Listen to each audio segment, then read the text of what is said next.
These have 4 screws that you gotta take out. And inside the bag has 4 special bits anchoring.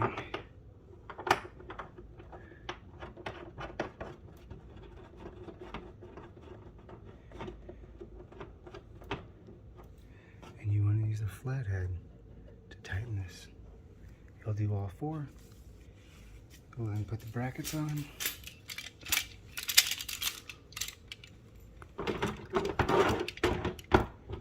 Like this.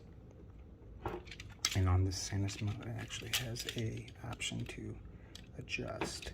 So if you mount the TV and this side is lower, you would tighten this to raise it up, or you would lower it to even it out if that side was lower. So hope this helps.